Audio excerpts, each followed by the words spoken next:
Good morning all of students. Welcome to Daffodils online classes. Myself Keshav Sharma, your Hindi teacher from Daffodils School. तो कैसे हैं बच्चों? आशा करता हूँ आप घर पे होंगे और सुरक्षित भी होंगे, और ये भी आशा करता हूँ कि आपने अपनी एजुकेशन को चालू भी कर दिया होगा। जिन बच्चों ने अभी एजुकेशन चालू नहीं की है वो यथाशीघ्र अपनी एजुकेशन को चालू कर लें, और जिन बच्चों ने अभी तक कोर्स नहीं ख़रीदा है वो बच्चे जल्द से जल्द अपना कोर्स परचेज करें। तो आज हम कक्षा 5 को हम भारत के भरत के बारे में पढ़ाएंगे। तो लास्ट वीडियो में हमने हम भारत के भरत के बारे में पढ़े थे, 2 पैराग्राफ पढ़ लिए थे। तो उससे आगे बढ़ते हैं और आज तीसरा पैराग्राफ पढ़ते हैं। शुरू करते हैं अपना पैराग्राफ। तो कूद समर में आगे आए जब भी हम ललकारने। तो कवि इस पंक्ति के माध्यम से क्या कहना चाहता है कि जब भी हम गर्जना करते हुए युद्ध भूमि में लड़ने आए, मतलब कि युद्ध भूमि में हमें किसी ने भी ललकारा है तो हम गर्जना करते हुए समर भूमि मतलब युद्ध भूमि में आ गए। तो उंगली दांतों तले दबाई अचरज से संसार ने। तो सारा संसार इस चीज़ को देख के आश्चर्यचकित हो गया। मतलब उंगली दांतों तले दबाना मतलब आश्चर्यचकित हो जाना। ये एक मुहावरा है, उंगली दांतों तले दबाना मतलब आश्चर्यचकित हो जाना। तो अचरज से संसार ने, वो पूरे संसार ने अपने दांतों तले उंगली दबा ली।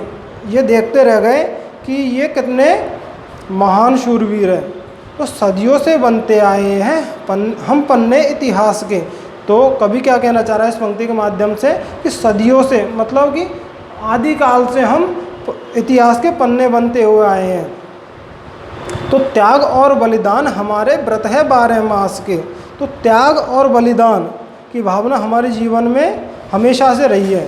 तो ये हमारे 12 मासिक व्रत कहलाते, त्याग और बलिदान। जब भी निकला हीरा निकला यहाँ किसी भी खान से, इस भारत भूमि में जैसे अमूल्य रत्न निकलते हैं, इसी मिट्टी में महान देशभक्तों ने हमारे ने जन्म लिया है। तो मतलब कभी इस पंक्ति के माध्यम से ये कहना चाह रहा है कि जब भी निकला हीरा निकला। तो इस भारत भूमि को देख लो या भारत भूमि के पुत्रों को देख लो। तो कवि इस पंक्ति के माध्यम से कहना चाह रहा है कि जब भी निकला हीरा निकला, चाहे तो खदानों से हीरे निकाल लो, चाहे भारत भूमि में पैदा हुए हमारे वीर सपूतों को देख लो। तो क्या कह रहा है कवि, जब भी निकला हीरा निकला यहाँ किसी भी खान से, कोई देश नहीं दुनिया में बढ़कर हिंदुस्तान से। तो कवि क्या कहना चाह रहा है कि भारत देश के अलावा दुनिया में ऐसा कोई देश नहीं है जो कि हमारे हिंदुस्तान से अच्छा हो या हिंदुस्तान से बढ़कर हो। तो बच्चों इसके कुछ शब्दार्थ हैं, जैसे समर यानी युद्ध, ललकारना यानी चुनौती देना, अचरज यानी आश्चर्यचकित हो जाना, व्रत यानी उपवास, हीरा यानी एक अमूल्य रत्न। ऐसे कुछ ये शब्दार्थ हैं, इनको आप अपनी नोटबुक में फिल करें। और ये कुछ क्वेश्चन है, जैसे सारा संसार कब आश्चर्यचकित हो गया। तो आपको ये पैराग्राफ दिया हुआ है, इसमें से आपको इनके कुछ आंसर हैं वो निकालने हैं। जैसे सारा संसार कब आश्चर्यचकित हो गया, सारा संसार जब आश्चर्यचकित हो गया कि जब ये आया कूद समर में आ गया है जब भी हम ललकारने। तो कभी क्या कह रहा है कि गर्जना करते हुए युद्ध भूमि में आए तो सारा संसार हमसे सारा संसार आश्चर्यचकित हो गया। इसी प्रकार एक और भी प्रश्न है, जैसे भारत के वीरों ने क्या प्रतिज्ञा की है। तो भारत के वीरों की प्रतिज्ञा त्याग और बलिदान। ऐसे ही इनके आंसर आपको निकालने हैं, ठीक है। तो इनके और बचे हुए प्रश्नों के आंसर निकालने हैं। आगे हम अपना और दूसरा पैराग्राफ पढ़ते हैं। तो यह धरती जो माँ है हमारी, हमें जान से प्यारी है। मतलब कवि इस पंक्ति के माध्यम से क्या कहना चाह रहा है कि ये जो धरती है वो हमारी माँ है और ये हमें जान से भी प्यारी है। तो हम इसके लिए अपने प्राणों को न्यौछावर कर सकते हैं। हर बालक के जिम्मे इसकी चौकस पहरेदारी है। तो कवि इस पंक्ति के माध्यम से कहना चाह रहा है कि हर बालक मतलब प्रत्येक बालक के जिम्मेदारी है इसकी चौकस मतलब इसकी निगरानी करना और पहरेदारी करना। तो कवि इस पंक्ति से कहना चाह रहा है कि हर बालक के जिम्मे इसकी मतलब हर बालक, प्रत्येक बालक भारत भूमि के अंदर जो पैदा हुआ है वो प्रत्येक बालक की जिम्मेदारी है कि भारत भूमि की चौकस मतलब चौकीदारी करें और पहरेदारी करें। तो बोलो मेहनत खूब करेंगे, कठिन परीक्षा आई है। तो कवि इस पंक्ति के माध्यम से कहना चाह रहा है कि बोलो मेहनत खूब करेंगे, तो हम खूब परिश्रम करेंगे, हम खूब मेहनत करेंगे।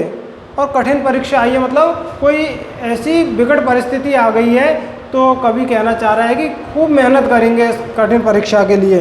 तो माँ का दूध पिया है जो है सौगंध उसी की खाई है। तो कवि इस पंक्ति के माध्यम से कहना चाह रहा है कि माँ का दूध पिया है हमने और उसकी हमने सौगंध भी खाई है कि भारत भूमि की हम रक्षा करेंगे। इसी उम्र में परिचय पाले हम श्रम से बलिदान से, कोई देश नहीं दुनिया में बढ़कर हिंदुस्तान से। तो इस पंक्ति के माध्यम से कवि कहना चाह रहा है कि इसी उम्र में परिचय पाले, किस चीज़ से परिचय पाना? श्रम से और बलिदान से। तो कवि कहना चाह रहा है कि हम इसी उम्र में श्रम और बलिदान से परिचय पालें, ताकि आगे कोई समस्या आए तो उसका डट के मुकाबला कर सके, उसका समाधान कर सके। तो कोई देश नहीं दुनिया में बढ़कर हिंदुस्तान से। तो भारत देश के अलावा दुनिया में ऐसा कोई देश नहीं है जो हिंदुस्तान से बढ़कर या हिंदुस्तान से अच्छा हो। तो आशा करता हूँ बच्चों आपको लेसन नंबर 1 हम भारत के बारे में सारी जानकारियाँ हो गई है। और कोई प्रॉब्लम्स हो तो आप इसको वीडियो को दोबारा देखें, और फिर भी कोई प्रॉब्लम हो तो आपने संबंधित अध्यापक से जानकारी करें। और इनके कुछ शब्दार्थ दिए हुए हैं, तो इन शब्दार्थों को अपनी नोटबुक में करना है। एंड ये कुछ क्वेश्चंस हैं, इन क्वेश्चंस को अपने नोटबुक के अंदर होमवर्क के रूप में करना है आपको। तो ये आज आपका लेसन नंबर 1 ख़त्म हो चुका है, और इसको अपनी नोटबुक के अंदर आपको करना है होमवर्क के रूप में। तो stay home and stay safe. Thank you and keep learning.